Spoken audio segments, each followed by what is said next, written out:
logo ali, cara. Aí, não é? 2026 é a data. Valeu, obrigado a todos. E pra fechar com chave de ouro, DJ Alok. É um casamento pra ficar na história.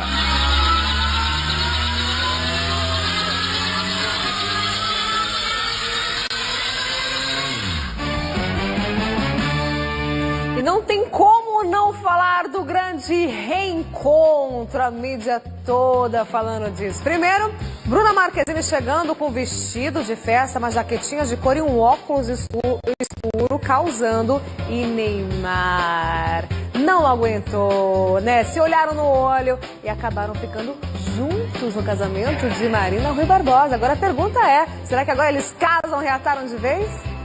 Parecia até que o TV Fama estava adivinhando. Neymar, como vocês viram, acabou de chegar. Não quis abrir o vidro, não abriu o vidro, filmou, brincou com a imprensa de lá de dentro. Algumas pessoas conseguiram ver que ele estava filmando a gente. Vamos passar aqui, ó, que agora sim o tumulto está muito grande. Só que tem um detalhe. Bruna Marquezine também vem ao casamento. E como vocês sabem, recentemente Neymar esteve no programa de Tata Werneck e ele disse que ainda ama a Bruna Marquezine. Não é uma mentira. Ou seja, será que neste casamento pode pintar uma reconciliação entre os dois? Se pintou, não sabemos. Mas que rolou beijo, isso rolou. Ainda um pouco tímidos, Bruna e Neymar ficaram cada um.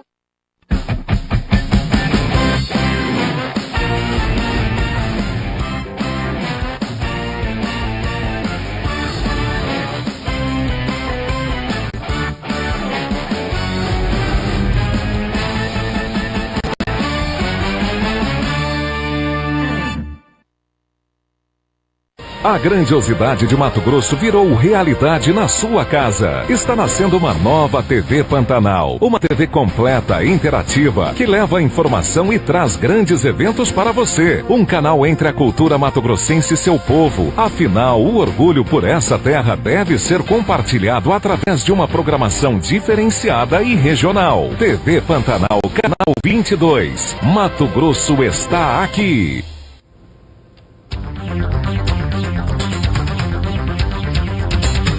Olá, telespectadores da TV Pantanal. Hoje é o dia 10 de outubro de 2017, uma terça-feira. Está no ar o programa Opinião e o programa Opinião está no ar com uma dúvida dos servidores públicos. Até este momento não saiu o pagamento sequer dos aposentados. Parece que os pensionistas vão receber depois das 2 horas da tarde. E o governo só vai saber se paga entre hoje e amanhã, depois das 14 horas, quando verificar o que é que entrou no caixa do governo de ontem para hoje. Até as 14 horas o governo não sabe se vai pagar. Portanto, hoje é o dia 10. Se não houver o pagamento hoje, e não está garantido que haverá, se não houver pagamento hoje, é a primeira vez depois de muitos anos que nós teremos efetivamente atraso no pagamento dos salários dos servidores públicos. Isso mostra que a crise está mandando um recado. Oi, estou aqui. E está chegando aqui em Mato Grosso. Mostra que a crise é enorme e também isso explica um pouco porque é que o governo, há uma semana, não passou os 2,5 milhões para os hospitais filantrópicos. O governo está juntando todas as moedas para ver se consegue honrar o pagamento dos salários. Mas é muito ruim mesmo, que o Estado que vinha pagando dia 30, depois passou para dia 5, depois passou para o dia 10. E agora no dia 10 ainda tem uma interrogação na cabeça dos servidores. Estaríamos voltando a tempos que não queremos que voltem? Professor Lorenberg e professor Haroldo. Senador Antero, professor Haroldo, e um grande abraço a todos os nossos telespectadores. Mas um abraço muito especial, mas muito especial mesmo, à família do advogado José Nilceia e Neuza, a esposa dele, a Neuza, essa família assiste todos os dias, religiosamente, o nosso programa. Mas muito obrigado mesmo por assistir o nosso programa. Com relação ao salário, nós ainda comentamos ontem, né, muito rapidamente, e que provavelmente, aliás, nós não falamos nem provavelmente, falamos com a certeza de que hoje, dia 10, sairia os salários dos aposentados. E até agora... Não, parece que dos aposentados vai sair a partir das 14 horas. Mas só teremos a confirmação depois das 14 horas. Você quer ver o seguinte, mande para cá, 99932-2529. 99932-2529. Esse é o WhatsApp aqui da TV Pantanal. Manda para cá. Os aposentados receberam? Manda a informação para cá. Exatamente. Porque já passamos do meio-dia, do dia 10, e não recebeu. E não recebeu. Quer dizer, a situação demonstra com clareza que não está fácil no caixa do governo. Se não está fácil no caixa do governo, significa dizer que nos meses subsequentes, os meses que virão, a situação vai ficar muito mais complicada se não houver nenhuma iniciativa para impedir que a crise se agrave cada vez mais. O senhor falou assim, se houver iniciativa para impedir. Para impedir. Se não houver uma machadada para cortar gastos, né, professor? Exatamente, exatamente. O governo não paga porque não quer, não paga porque não tem, né? E ele precisa remanejar o orçamento para poder fazer um cronograma que dê condições para que a receita, né, que se tem em caixa, possa pagar os aposentados. Que será pago, tudo indica que hoje à tarde, a partir das 14 horas. Mas esse é um problema que deve ser administrado com uma certa antecedência. Eu tenho absoluta certeza que com a aprovação da PEC do teto, né, vai dar um afrouxamento, vai dar um respiro, um gás, né, na administração pública para que ela possa repensar os seus gastos com folha, né, os seus gastos discricionários, onde ela pode mexer, onde ela não pode mexer. Eu acho que isso é mais importante do que resolver o problema agora. O mais importante é você projetar o Estado para o futuro. E para se projetar o Estado para o futuro, é importante que se conheça os números hoje, né? E esse é um trabalho que o governo do Estado deve fazer. E principalmente dar exemplo com relação ao corte de gastos na administração pública. Não é só mandar, acho que tem que cortar aqui, tem que cortar ali, todo mundo vai colaborar e o governo não fazer absolutamente nada com relação a isso. É muito importante que as secretarias tenham os números exatos e necessários, é muito importante que a Assembleia Legislativa funcione com o que é necessário, é muito importante que os poderes funcionem com apenas o que é necessário e parar com essa história de suplementação orçamentária. Isso é muito importante. A crise veio, ela não veio apenas para arrochar o bolso do consumidor, arrochar o bolso do cidadão mato-grossense. Ela veio, sobretudo, fazer com que nós possamos repensar as questões orçamentárias, não só do Estado, das coisas, das instituições que nós convivemos, mas as nossas mesmo, né? A nossa reeducação doméstica, a nossa reeducação econômica, que é muito importante para que nós possamos projetar o crescimento do Estado e o nosso crescimento que seja para o futuro. Acho que o caminho é esse aí. Mas se o Estado não está conseguindo pagar, tem que cortar a despesa. Sem dúvida. Tem. Né? O Estado tem um orçamento, sabe o que é que tem por gastar. Se o Estado não está cabendo dentro desse orçamento, o Estado tem que cortar a despesa. E cortar a despesa tem vários jeitos de cortar. Tem regulamentação de uso de carro, regulamentação de combustível, regulamentação de diária, não concessão de diárias, não concessão de determinadas vantagens, não pagamento de férias, uma série de coisas que o governo tem como cortar despesas. Até extinção de empresas, extinção de cargos públicos e demissões. Não tem jeito, se fosse numa empresa privada, eles fariam isso. Porque é que o Estado vai ficar sendo administrado de forma a ficar batendo na trave todo mês para saber se vai sair ou não o dinheiro do dia 10. É uma tortura. Eu fico vendo aí, o secretário da Fazenda deve ficar fissurado lá, olhando a receita do governo, se entrou ou não entrou, né? Uma coisa muito, muito grave. Que trabalhar com dinheiro é fácil. inclusive na iniciativa privada, quando você tem dinheiro, né, para você trabalhar, não tem problema nenhum. Aí você paga as suas contas todas. O problema é o seguinte, quando você tem a despesa maior que a receita. Aí fica muito difícil cortar, mas precisa. É necessário que se corte. Se você pega uma secretaria, por exemplo, que tem 200 funcionários ali, tem tantos efetivos e tantos comissionados, né? Quanto é de funcionários que precisa para essa secretaria funcionar bem? Tem 200, precisa de 150, que trabalham com 150. Está entendendo?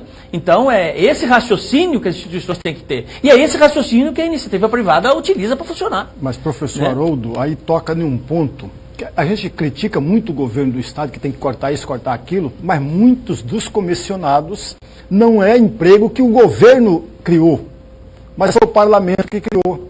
Entendeu? É o deputado A, B ou C que indica pessoas para o executivo. E essas pessoas não podem sair, porque está preso no parlamento, entendeu? Se demite comissionados indicados pelo deputado, esse deputado não vota a favor do governo. Quer dizer, amarra tudo nas mãos, coloca tudo nas mãos do governo, como se o governo fosse o único culpado dessa história toda. Não, mas é o principal, né, professor? É o principal. Porque assim, aí para conquistar, a entrevista do Álvaro Dias, para mim, foi fantástica. A entrevista que ele deu para mim no Jornal da Capital. Ele falou, para garantir a governabilidade, o governo rima com promiscuidade. Então nós vamos fazer uma promiscuidade. Aqui você indica, eu não quero saber nem se ele tem competência ou não para o cargo, e eu vou colocar, porque foi indicação do deputado tal, não importa se ele tem mérito ou não para estar ocupando essa função. Tem que parar com isso. Deputado não se elege para indicar carguinho para governo. Não é para isso. Deputado se elege para defender e definir políticas públicas. O mandato parlamentar tem que ser um instrumento do desenvolvimento e não um instrumento de gastança. E o governo tem que botar a pé na porta. Alto lá. Primeiro, está errado deputado ser secretário. Está errado o deputado ser secretário. Pois é, eu vi hoje uma afirmação contrária. Hein? Hoje eu vi uma informação de um analista, né, ele dizia o seguinte, que você está falando no caso do Max Russi. Não, estou falando no caso do Max Russi. Que é deputado. O Wilson é deputado também. Pois é, mas no caso do Max Russi, a afirmação que ele deu é o seguinte, não, a indicação foi excelente na Casa Civil, porque justamente com a Assembleia que a Secretaria da Casa Civil precisa negociar. E tendo lá um deputado lá, vai ficar mais fácil essa mediação, essa negociação. Tá bom. O próprio governador sondou uma outra possibilidade que não era deputado. Que não era deputado. Que era o Jaime Campos. Sim. Que seria excelente chefe da Casa Civil. O João Sobrinho seria excelente chefe da Casa Civil. E outros nomes tantos que tem por aí. Não é, peraí, alto lá, gente. Quer dizer que a habilidade política é só o parlamentar que tem. Quer dizer que o cidadão que não é parlamentar não tem habilidade política. Isso é conversa fiada. Também concordo com você. Só estou relatando o que eu vi. Pedro Parente, que é um sucesso hoje na administração da Petrobras, foi o chefe da Casa Civil do presidente Fernando Henrique. E teve uma relação extraordinária com os poderes. Não precisa necessariamente ser político. Precisa ter bom senso. Precisa ter educação. Precisa ter relacionamento. Né? E nem eu estou dizendo que o governo faz empreguismo por causa do deputado Max Russi, longe disso. Claro. Aliás, o deputado Max Russi é cristão novo dentro do governo. E nem estou dizendo que faz por causa do Wilson Santos. O que o professor Lorenberg colocou é que é o modelo que está aí, que é assim, não é o modelo de Mato Grosso, não. É do país todo. É o modelo de todos os estados, é o modelo do país. Exatamente. Está lá hoje. Qual que é o noticiário nacional hoje? O presidente da República está recebendo lá uma fila indiana para liberar emendas para não deixar o processo contra ele prosseguir. É claramente transformar o Congresso num prostíbulo. É claramente transformar o Congresso no mercado persa. E o Palácio do Planalto também. O Palácio do Planalto reúne, pois não, como que é seu nome? Deputado Haroldo Arruda. Quanto que você quer de emenda? Tanto. Olha, eu acho que você merece tanto. É o governo dando preço. Exatamente. Precificando quanto vale cada voto de cada parlamentar. Isso, o parlamentar votou contrário, aquelas pessoas que você indicou já saíram fora do governo. Mas tem que... esculhambação. Tem que acabar com isso. Esculhambação. O deputado não tem que indicar nada. Nós temos que fazer pela meritocracia. Exatamente. né? Esse é o caminho. Enquanto a política continuar assim, vai ser difícil mudar. Difícil, né? Mas vamos aí aos outros destaques do programa Opinião. A polêmica da suplementação. Câmara de Vereadores exonera 460 cargos comissionados. O prefeito Emanuel Pinheiro lamentou a suspensão do repasse, mas seguiu a decisão da Justiça. Mato Grosso perde uma das mulheres pioneiras na política. Morreu esta madrugada a grande professora Sarita Baracate. Sarita, como foi grande na política de Mato Grosso. Sarita, como foi grande na educação. Gerações de varzegrandense devem à professora Sarita Baracate de Arruda. Você vai ver ainda. Ministro do Supremo Tribunal Federal, Gilmar Mendes, enfrenta protestos em São Paulo. Os manifestantes jogaram até tomates podres do ministro. E vamos mostrar como foi o lançamento da rádio Vila Real FM. O melhor do sertanejo de raiz. Tudo isso na 98.3. O programa Opinião está só começando.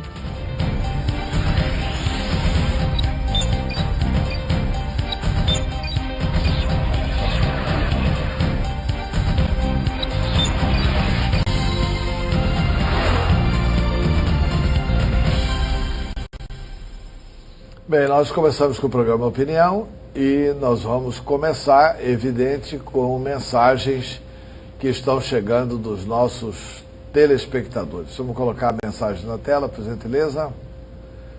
Um recado do governador, aliás, um recado ao governador Pedro Taques.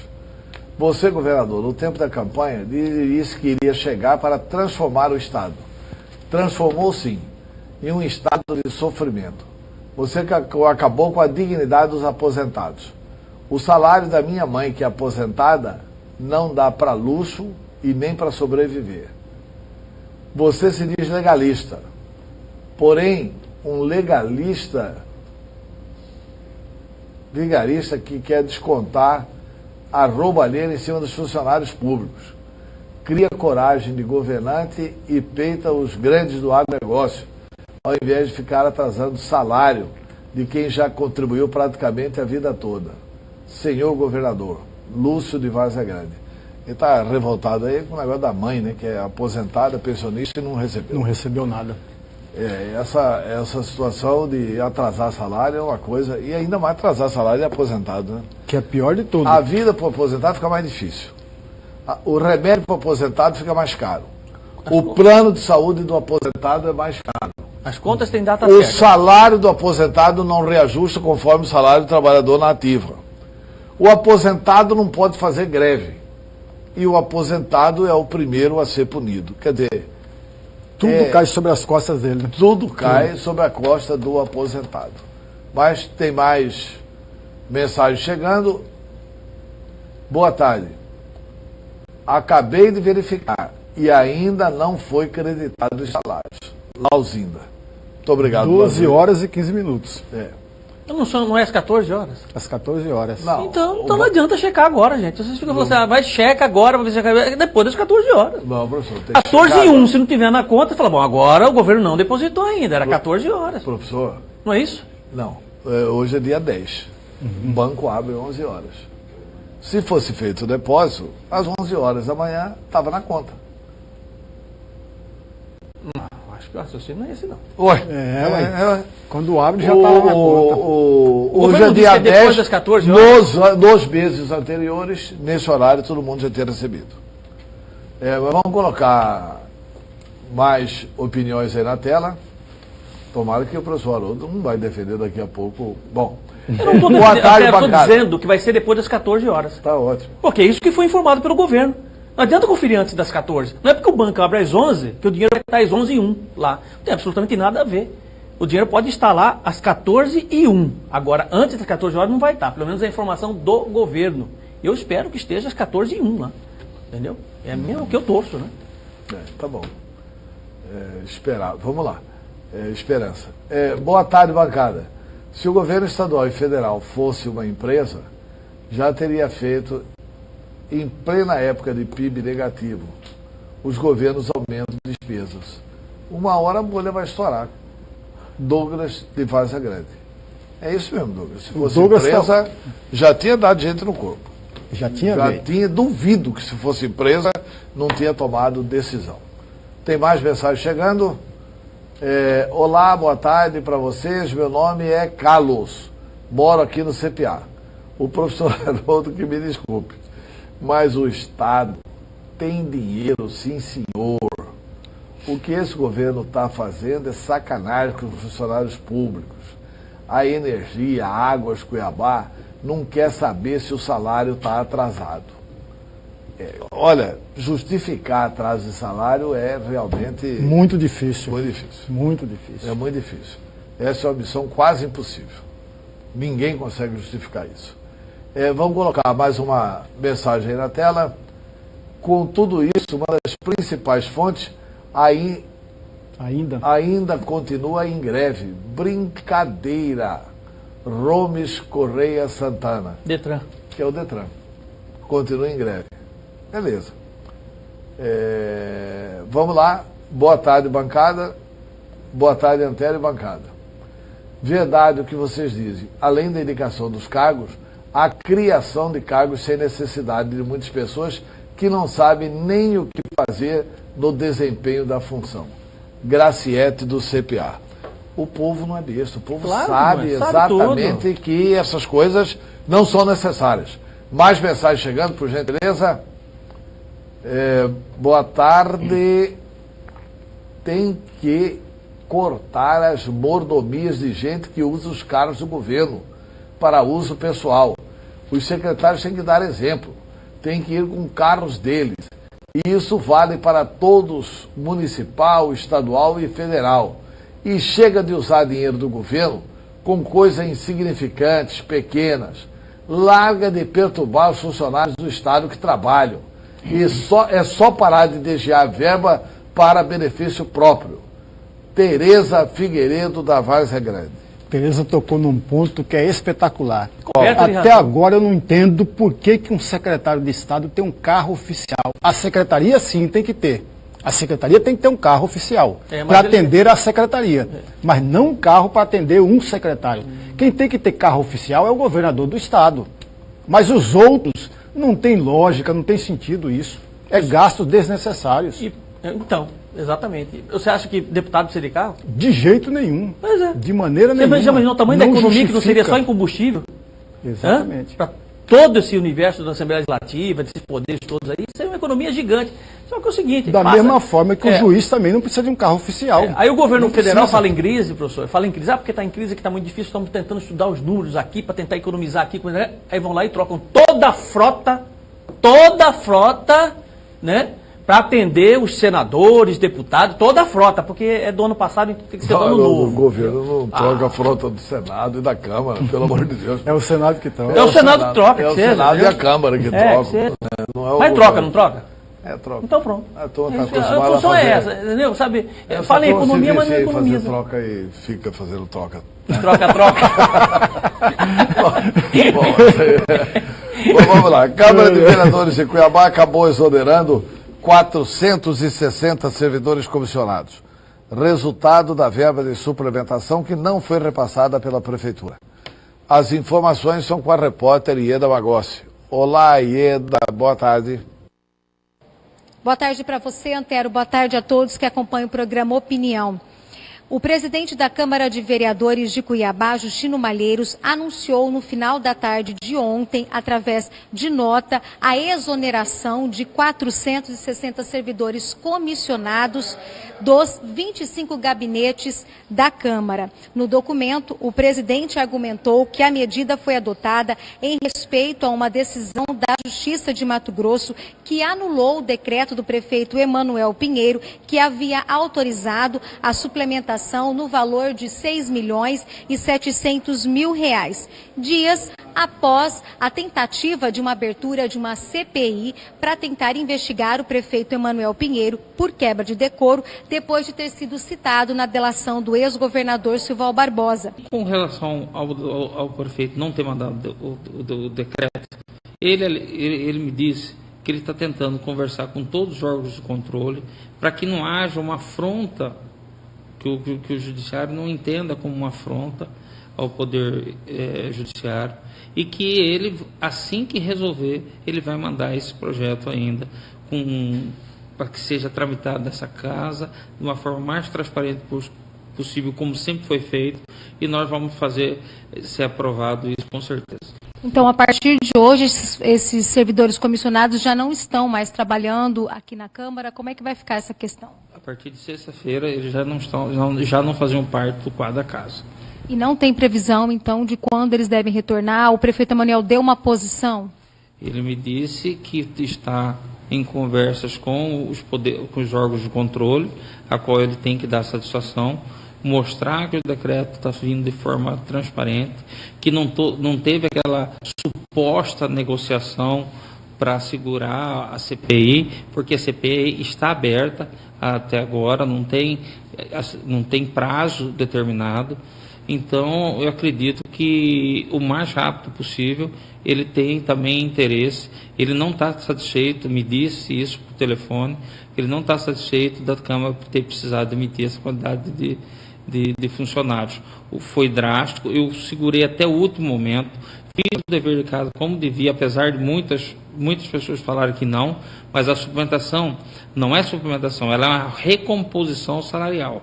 Em nota, o prefeito Emanuel Pinheiro lamentou que a falta de suplementação tenha causado grande impacto financeiro ao Legislativo e reafirmou o compromisso com a municipalidade e com a harmonia entre os poderes. E nós vamos continuar, Antero, acompanhando toda essa situação entre Prefeitura e Câmara de Vereadores. Ieda Magossi para o programa Opinião. Bem, antes de pegar aqui a opinião do professor Haroldo, do professor Lorenberg, eu quero dar duas notas de esclarecimentos. Primeiro, uma nota da Prefeitura. Nota de esclarecimento. Diante da decisão judicial que determinou a suspensão de repasse por meio de suplementação orçamentária da Prefeitura Municipal de Cuiabá à Câmara Municipal de Cuiabá, o prefeito Emanuel Pinheiro reitera sua posição de fazer cumprir o que determina a Justiça. O chefe do Executivo Municipal lamenta que a não suplementação tenha causado grande impacto nas finanças do Poder Legislativo. No entanto, o prefeito reafirma seu compromisso com a municipalidade e com a harmonia entre os poderes e instituições. Secretaria de Inovação e Comunicação, Prefeitura Municipal de Cuiabá. E tem uma nota de esclarecimento da Câmara. Apesar do presidente ter dado a entrevista, nós vamos ler também a nota de esclarecimento da Câmara, que já foi explicada na entrevista. A Câmara Municipal de Cuiabá vem a público informar que, em respeito à decisão liminar expedida pelo Poder Judiciário, o qual suspendeu a suplementação orçamentária publicada em 31 de agosto de 2017, foram exonerados 460 servidores comissionados desta Casa de Leis. Motivo esse se faz necessário a adequação ao cumprimento da Lei de Responsabilidade Fiscal. A mesa diretora da Câmara de Cuiabá lamenta a decisão, mas reforça o compromisso com a gestão pública e com a população cuiabana. São esses os pontos elencados aí nessa crise dentro do Poder Legislativo. Eu diria até o seguinte: bem-vinda a crise. E eu quero fazer um raciocínio para passar para o Lorenberg e depois para o professor Haroldo.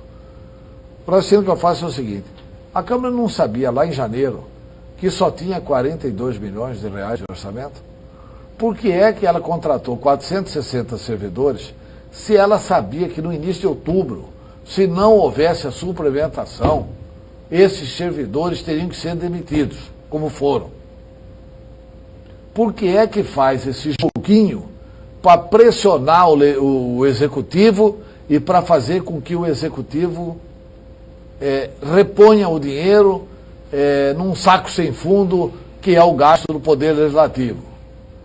E um outro detalhe: Por que é que a Câmara tem só 99 servidores efetivos e precisa de 460 servidores comissionados? São números que não fecham, que batem, que confrontam a racionalidade e a eficiência. Nessa história toda, parabéns ao vereador Felipe Ferratão. Foi o único que foi à Justiça para arrancar essa sentença do Poder Judiciário. Além do Valfran, que foi também ao Poder Judiciário e conseguiu a mesma decisão. E vou dar uma opinião pessoal. A Câmara vai funcionar tranquilamente só com 99. Professor Lorenberg e depois o professor Haroldo. A primeira observação que eu iria fazer, o Antero, muito brilhantemente, melhor do que eu faria, já fez a primeira observação. A segunda observação que deve ser... Mas qual que é? Não, é essa que você mencionou a respeito de... 42. Se tem 42 milhões, desde janeiro tinha esse valor, por que não fez um planejamento para tocar o ano todo? Esperou agora por quê? Não venha o presidente da Câmara dizer que desde janeiro, desde 1º de janeiro, já conversa com o prefeito para trazer uma suplementação para outubro. Não tem sentido isso, não tem lógica. A segunda observação, o presidente da Câmara, se eu entendi direito, ele deu a resposta para a nossa jornalista Ieda, dizendo que a CPI já está em funcionamento. Não está em funcionamento, não. Ela tá existe uma lista, né? Exatamente, existe uma lista coletando as assinaturas, mas não tem a CPI de fato, não existe. Lista existe. Agora, uma terceira observação, que é bom que seja feito, até para poder impedir que a culpa da Câmara seja jogada nas costas de outro. Da forma como a entrevista ocorreu com o presidente da Câmara, deu a entender que a culpa de tudo isso é o Judiciário. Que a culpa de tudo isso é da Prefeitura. E não é. É única e exclusivamente da Câmara de Vereadores. É única e exclusivamente da Câmara de Vereadores. Não tem outra explicação. E tem um outro detalhe também que é preciso. Nós já falávamos isso ontem. O Judiciário não impediu que o Executivo faça uma suplementação na Câmara. Ele não impediu. Ele disse que a forma como foi o procedimento utilizado não foi o procedimento legal, o procedimento correto. É isso que o Judiciário fez. Ora, se o decreto, se a suplementação não poderia ser feita por um decreto, teria que encontrar um outro procedimento. O problema é que eles deixaram para a última hora. O problema é que eles jogaram para frente. Ora, se tem um problema para ser resolvido com urgência, até porque depende muitas famílias, os comissionados têm famílias, os comissionados têm gastos, os comissionados têm custos. E quando eles entraram à Câmara, eles pensaram que teria pelo menos emprego durante esse ano todo. A gente não pode deixar passar despercebido disso. Ora, esse custo, eles imaginavam que estava cobrindo com o dinheiro que ele recebe da Câmara de Vereadores. Segundo o presidente da Câmara, disse que da sexta-feira, a partir de sexta-feira passada, eles não mais pertencem à Câmara de Vereadores. É isso que tem que ficar muito claro. Não é culpa do Judiciário, não é culpa do Executivo, é culpa tão somente da Câmara de Vereadores.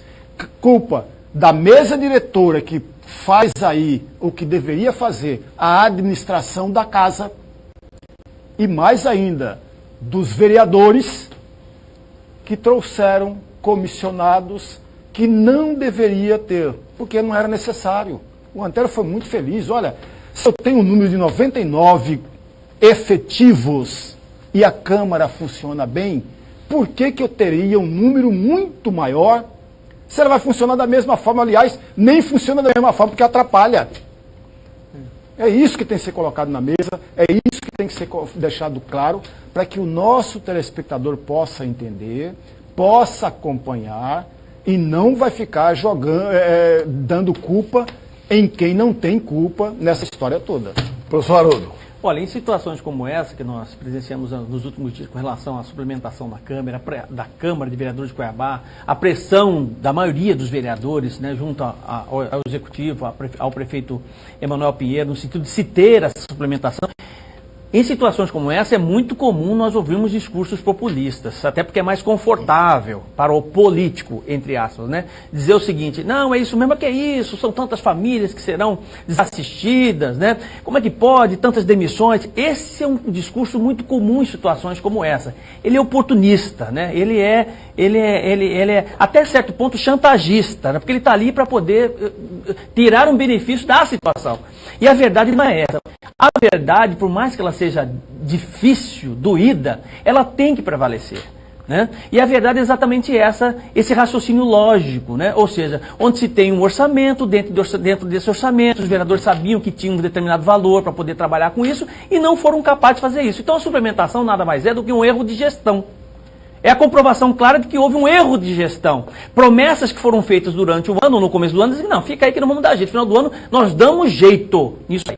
Isso tem que acabar. Não dá para continuar dessa forma. As instituições não podem funcionar dessa forma. Se você botar na ponta do lápis, se você calcular, por exemplo, que cada vereador desse aí tem 20, 22 assessores, né, o que é um excesso, né, quando você for calcular. Se você botar que a média salarial deles é em torno de 2 mil e poucos reais, são 460, é uma economia de R$1 milhão por mês.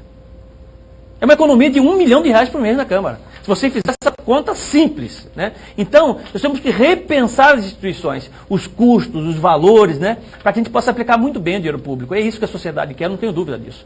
Na verdade, a Câmara manteve 460 funcionários durante 10 meses. Se a Câmara tivesse dado 2 servidores para cada vereador, porque o presidente fala também que esses 460 estão demitidos dos 25 gabinetes. Exatamente. Portanto, tem demissão dos 25 vereadores. Todo mundo... Se o presidente da Câmara tivesse dado 2 funcionários para cada vereador, o que seria um bom número para a Câmara de Cuiabá, né? Nomeia 2 dos principais assessores dele, pronto. Né? Você teria 50 funcionários a mais. Você teria menos 410 funcionários desde janeiro até agora. Exatamente. E, portanto, você poderia ter os 50 mais os 99 fazendo a gestão da Câmara Municipal de Cuiabá. Não fizeram nada disso. Acreditaram na confusão. Vamos fazer a confusão que no final do ano o prefeito precisa da Câmara, vai suplementar, vai tirar dinheiro do asfalto, passar para nós, tirar dinheiro da saúde, passar para nós, tirar dinheiro do não sei o que, passar para nós. É só pressionar que vem. É só pressionar que vem. Então, deu com o burro na água. Porque, graças a Deus, entrou no meio aí o Poder Judiciário. E eu torço para não resolver essa situação, não. Eu torço para resolver essa situação de forma correta. Exatamente. E não colocar de novo 460 servidores dentro da Câmara Municipal. O deputado estadual, doutor Leonardo, saiu em defesa do governo Pedro Taques quanto à crise na saúde. Ele tentou justificar os repasses atrasados, alegando que os problemas do setor são herança do passado. Será? Vamos ouvir o doutor Leonardo. O governo vai, mais uma vez, cortar na carne, retirar de alguns setores que é possível para fazer o pagamento. Mais uma vez, isso já foi feito nesse ano e mais uma vez vai fazê-lo porque sabe dos problemas da saúde. Ele falou de onde que vai tirar? Não é falando especificamente, mas está o secretário de Planejamento e de Fazenda e vai retirar de onde tiver que tirar para fazer saneamento para municípios, para os hospitais. A gente sabe do entendimento, não é o querer do governador. Tem que ser bem claro, a gente tem que parar com essa história. Não é o querer de nenhum deputado que aconteça isso. Mas são situações, o caos de hoje é a herança de um passado que nós temos. Eu falo, hoje nós precisaríamos ter a abertura de 1.600 leitos gerais no estado do Mato Grosso, entre UTIs, clínica cirúrgica, clínica médica especializada. E o estado do Mato Grosso, nós contamos nesses 10 anos, fechou. Só aqui, eu dou exemplo de 2 hospitais. Comprou o Santo Tomé, comprou o modelo e fecharam, por milhões de reais. Então não vem achar que o motivo é hoje.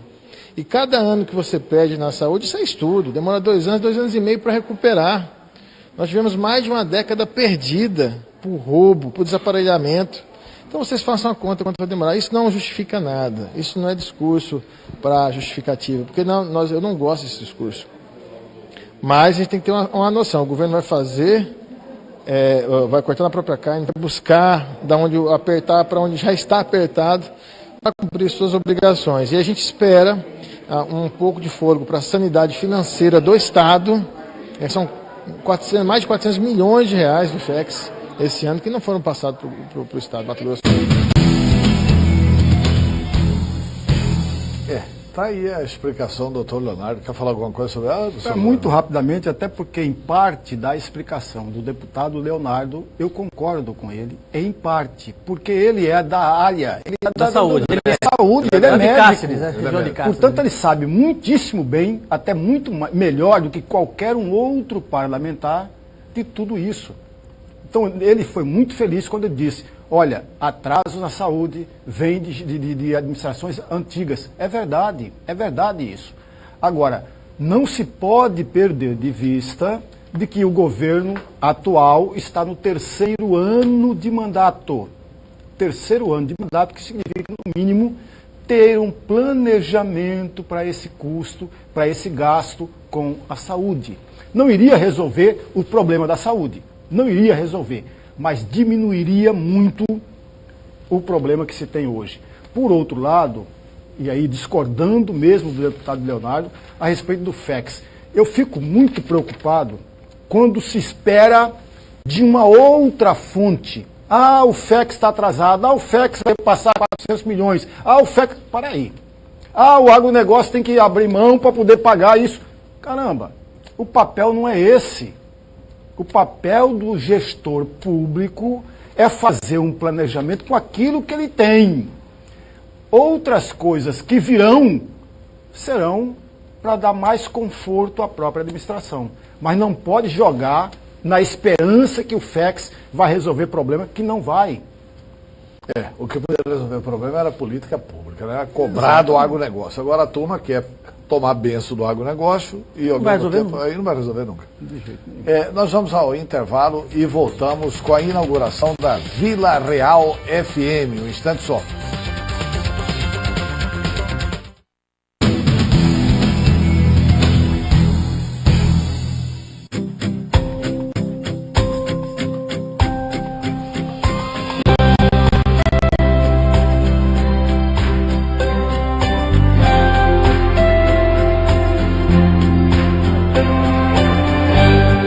Aqui no Sicredi fazemos juntos. Investindo na poupança, o associado participa dos resultados, fortalece a sua cooperativa e incentiva o crescimento da sua região. Traga a sua poupança para o Sicredi e venha crescer com a gente.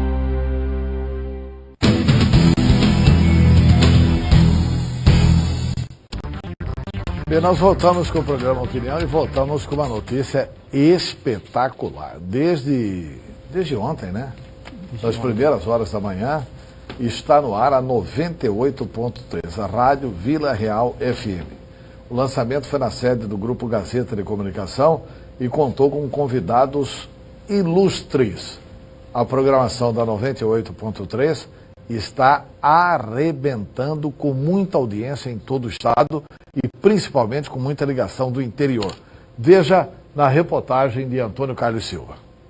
A partir de agora está no ar o Jornal Vila Real em 98.3. A partir de agora, muita informação, prestação de serviço no seu rádio. É aqui na Vila Real que estreia o seu sinal. FM 98.3 MHz, a sintonia da nova rádio Vila Real.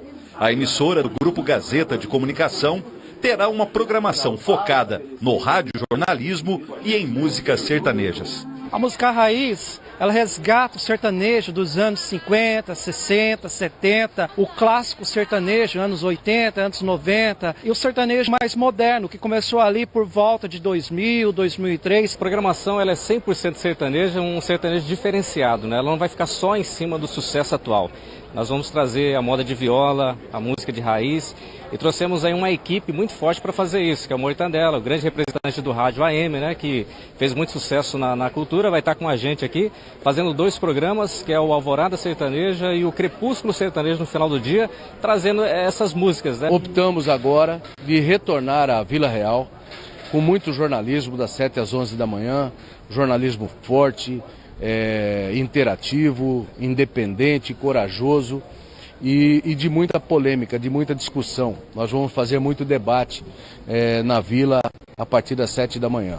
O Grupo Gazeta lançou oficialmente a programação da nova rádio Vila Real FM na manhã desta segunda-feira em Cuiabá. A solenidade foi prestigiada por profissionais de comunicação e autoridades. Há poucos dias atrás participamos da inauguração da nova Rádio Cultura, lá da década de 1960, 1970, 1980, e essa rádio praticamente desativada está. O João foi lá, reativou e por isso permitindo resgatar a história de toda a radiofonia do nosso estado, sobretudo da região da Grande Cuiabá. Portanto, quando eu participo de um ato como este, para mim particularmente, ele é ímpar na minha vida pessoal. Portanto, eu quero cumprimentar o Dr. João Dorileu, toda a sua equipe, aqueles que fazem a comunicação séria do Mato Grosso, por esse belo evento que nós temos tido o privilégio de participar dele hoje. Você trazer uma manhã inteira de jornalismo, mas com responsabilidade, com liberdade, é a demonstração do papel social deste grupo que está empregando pessoas. Quando se fala em crise, vocês estão empregando, estão investindo. Em meu nome, pessoal, em nome do Poder Executivo do Estado de Mato Grosso, eu quero cumprimentá-lo e desejar felicidades, porque está na Gazeta, está legal. Muito obrigado.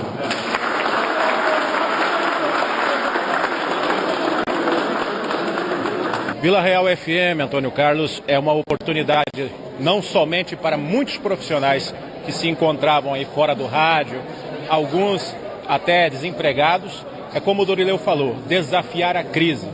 E é um exemplo que ele está fazendo de grande importância e que pode ser seguido para outros donos de emissoras de rádio. E isso traz mais paz e mais alegria para todos nós. Então, estão de parabéns realmente, o Grupo Gazeta de Comunicação, pelo lançamento agora da Vila Real, resgatando a história. Porque a Vila Real é a história, você sabe disso, né? Então, estamos de parabéns. A nova rádio Vila Real FM resgata o nome original desta mesma emissora, criada como AM na frequência de 590 kHz em 1982, por 5 sócios, lembrados por João Dorileu Leal. Foram ícones da Globo Vila na Rádio Vila Real. Primeiro, 2 dos seus diretores já nos deixaram, João Roberto Curti, Eugênio de Carvalho, José de Freitas, 3 dos seus fundadores, 2 outros ainda estão conosco, Onofre Ribeiro e Wilson Minozzi, que são os precursores que trouxeram a Globo Vila para Cuiabá. De 81 a 82, ela funcionou em caráter experimental lá no Distrito Industrial, vizinha à residência do seu Eugênio de Carvalho, na rua Diogo Domingos Ferreira. Lá funcionava, começou a segunda fase da Rádio Vila Real, funcionando no centro da cidade. Em 1987 para 86, ela se transformou em Rádio Vila, Rádio Globo Vila, e funcionou no edifício Palácio do Comércio, no 15º andar. Ela resgata esse período, eu acho que é bem aquela coisa, um filho a casa torna, né? Então acho que pega bem para esse momento, né? A Vila Real voltando, né? Com o seu nome, com a sua tradição. O estúdio da Vila Real FM fica em Cuiabá, até numa referência ao primeiro nome da capital de Mato Grosso. Mas a proposta do Grupo Gazeta é de irradiar a programação da emissora por todo o estado. Essa rádio, por ter a maior potência irradiante do estado de Mato Grosso, 75 quilos de potência na antena, nós estaremos sendo sintonizados a aproximadamente 400 quilômetros de Cuiabá. Semana passada eu fui a Alto Taquari de carro e até perto de Rondonópolis sintonizando a rádio. Na Baixada Cuiabana não se fala. Tangará da Serra, nós temos telefonemas diariamente com a rádio sendo sintonizada como se fosse local. Então isso nos envaidece muito e nós poderemos levar informação e música e entretenimento para muito mais gente no estado do Mato Grosso. Sertaneja de verdade. Vila, Vila, Vila. Tá aí a Rádio Sertaneja de verdade. Só colocando o seguinte, hein? José Pedro de Freitas está firme aí. Né? Foi meu diretor na Vila Real. Aliás, foi meu diretor na TV Centro-América. Em 1972, quando eu fui trabalhar na TV Centro-América, que é o diretor-geral.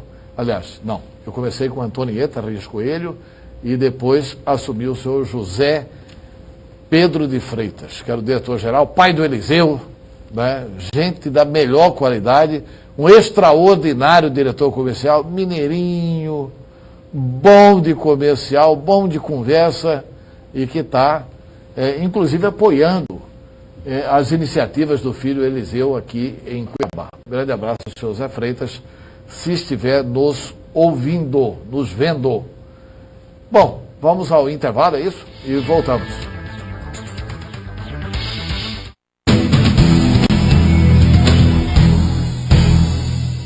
Olá para você ligado aqui na programação da Rede TV, canal 22. Agora o VIP também está aqui, né, Ana Cristina? Sim, além da internet, além do YouTube, o programa VIP está aqui na sua TV. A gente tem um encontro marcado todo domingo às 10 da noite. 10 da noite, 22 horas, Rede TV, canal 22. É o programa VIP com você. Festa, evento e sempre um convidado especial aqui no estúdio. Sim, tudo que é de melhor, mais bonito, mais animado na cidade. Esperamos vocês, 22 horas, domingo.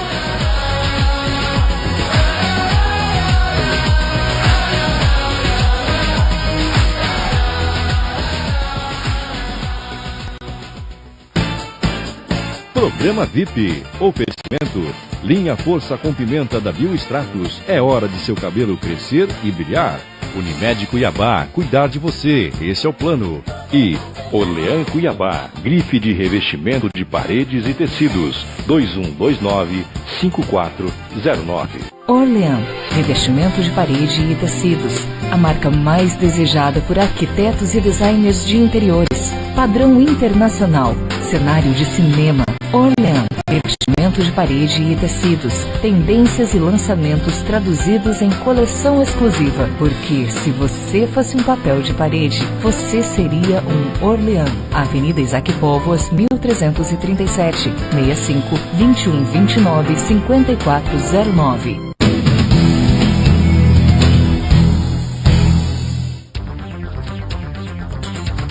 Nós vamos agora às mensagens aí do WhatsApp. Coloca na tela, por gentileza.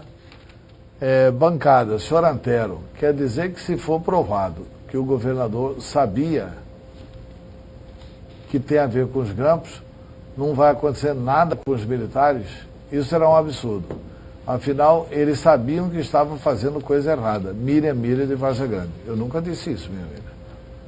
Eu disse que os militares têm que ser punidos e que o governador só será punido se ficar comprovada a sua culpabilidade. Se não ficar comprovada a culpabilidade do governador, não haverá punição. Agora, se for comprovado, todo mundo tem que ser punido na medida do seu pecado, do tamanho do seu pecado. Vamos colocar lá? Boa tarde a todos. O Estado precisa de um bom gestor administrativo e um bom gestor político. Um gestor consiga fazer uma auditoria nos poderes, Assembleia Judiciária e Ministério Público. Precisam ter um orçamento enxuto e só receber o valor para custear as despesas. É preciso urgente fiscalizar os números desses poderes, para que não pese tudo nas costas do Estado.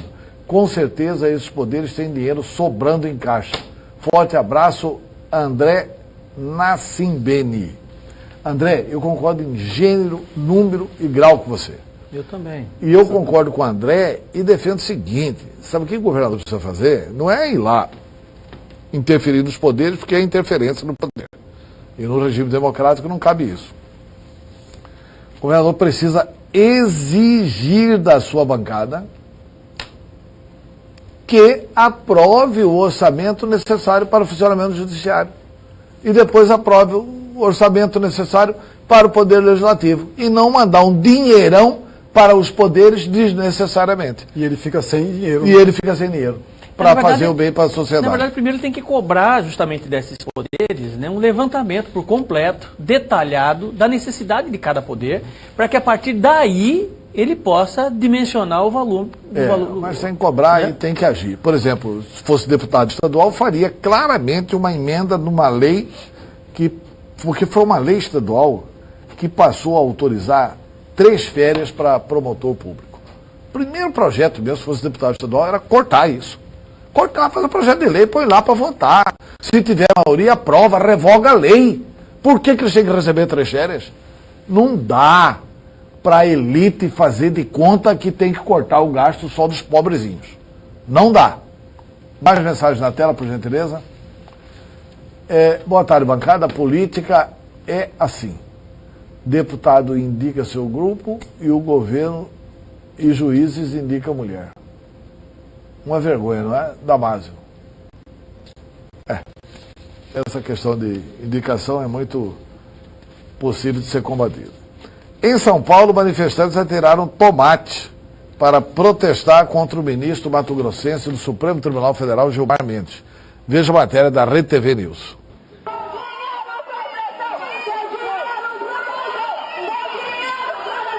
A calçada em frente ao Instituto de Direito Público de São Paulo, no centro da capital paulista, ficou cheia de tomate.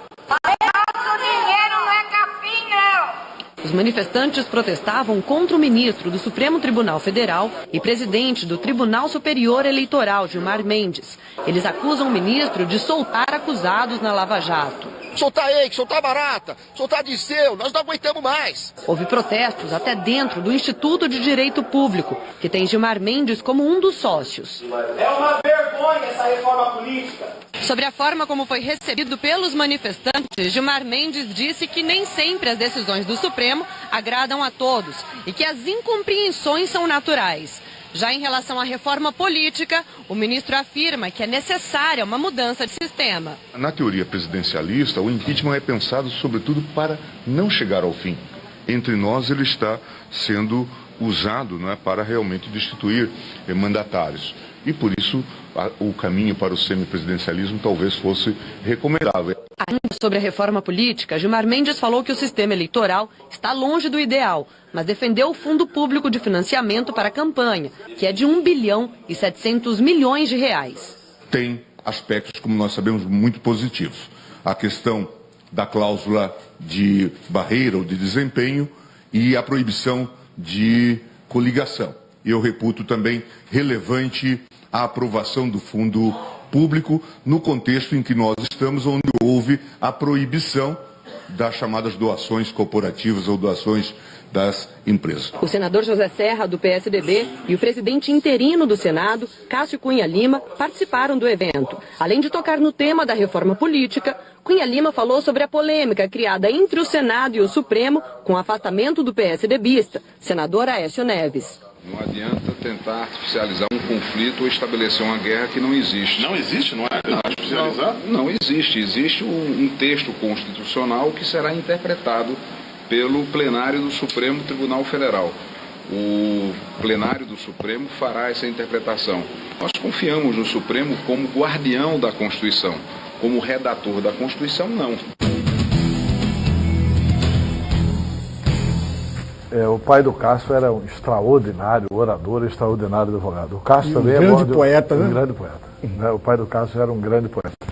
Agora, essa do semipresidencialismo do ministro Gilmar Mendes não existe em lugar nenhum do mundo, o semipresidencialismo. Isso é igual assim, semi-honesto. O que você é? Não, eu sou semi-honesto. Semi-honesto. O que você é? Eu sou semi-virgem. O que você é? Eu sou semi-bandido. Não tem semi-bandido, semi-honesto, semi-virgem e nem semi-presidencialismo. Ou faz parlamentarismo, ou faz presidencialismo, ou faz parlamentarismo com voto distrital, ou faz parlamentarismo com voto distrital misto. É simples assim. Ou faz presidencialismo. Mas semipresidencialismo não existe. É querer caracterizar demais uma coisa que a ciência política ainda não definiu. Ou definiu, professor? Conhece algum lugar do mundo? Eu vou discordar um pouquinho do senador. Pois é, eu vejo que você está querendo discordar. Também percebi isso. Porque é chamado semipresidencialismo, professor Haroldo e o nosso telespectador, onde no regime o presidente tem maiores funções, como por exemplo em Portugal é semipresidencialismo. Rússia é semipresidencialismo. Portugal não é parlamentarismo. Não é semipresidencialismo, porque o presidente em Portugal tem muito mais funções. Quer dizer que quando a gente lê assim, o primeiro-ministro de Portugal, falando de tal, primeiro-ministro é característica de quê? De parlamentarismo. Não, no semipresidencialismo, Antero, o presidente indica o primeiro-ministro. No parlamentarismo, o primeiro-ministro sai do parlamento. Entendeu a diferença? Uhum. continua o chefe de governo, é o primeiro-ministro, como no parlamento. O chefe de Estado é o presidente ou o rei, no caso do parlamento.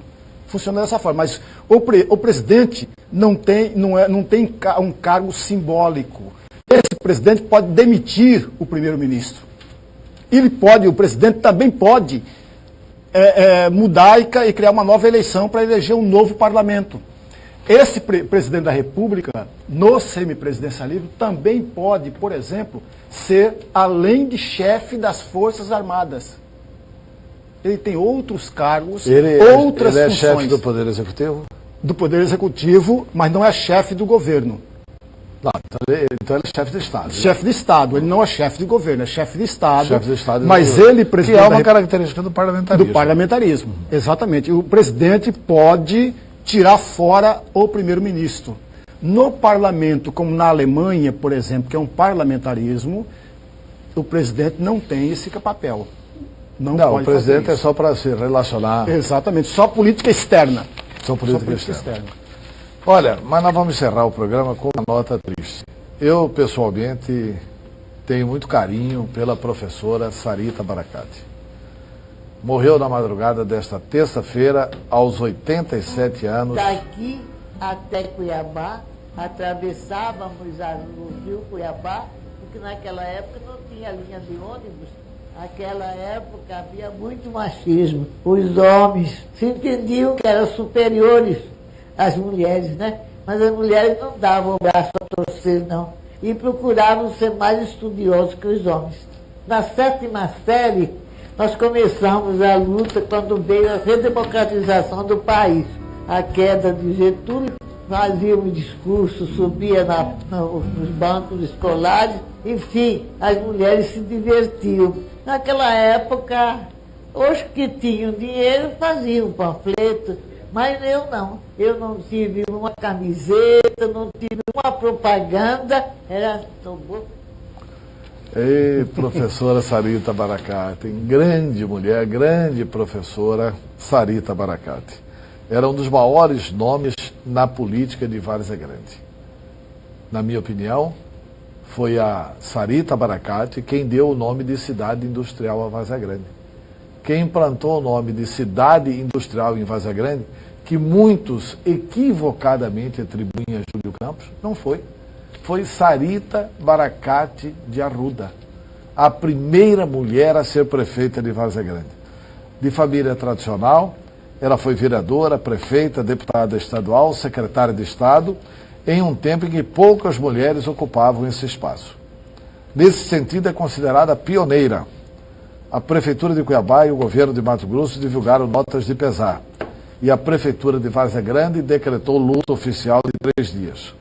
O velório já está ocorrendo desde as 8 horas da manhã no CEPAC, ao lado da Igreja Nossa Senhora do Carmo, no Centro Pastoral Padre Aldacir. O sepultamento está marcado para as 4 da tarde, com cortejo fúnebre. Quero dizer que Sarita foi muito importante na minha vida política. Eu participava da juventude universitária, fazia política estudantil, e a minha filiação ao velho MDB, depois da incorporação do PP, aliás, eu me filiei no velho MDB e me filiei, Sarita era do PP, apesar dela ser do PP, eu me filiei no gabinete de Sarita Baracate na Assembleia Legislativa, a pedido de Dante de Oliveira. Estavam lá Sarita Baracate, Isaías Rezende, Paulo Nogueira, Márcio Lacerda e Dante de Oliveira, que eram os 5 deputados estaduais da época. E quanta dignidade, com que dignidade que a Sarita Baracate enfrentava aquilo tudo e fazia realmente oposição na época. Né? A Sarita Baracate foi prefeita de Várzea Grande. E Sarita Baracate tem um trabalho extraordinário, que tomara que não seja destruído, que é o trabalho em prol da educação. Grande educadora. Nosso abraço a Fernando Baracate, a toda a família Baracate. Descanse em paz, Sarita. Descanse em paz.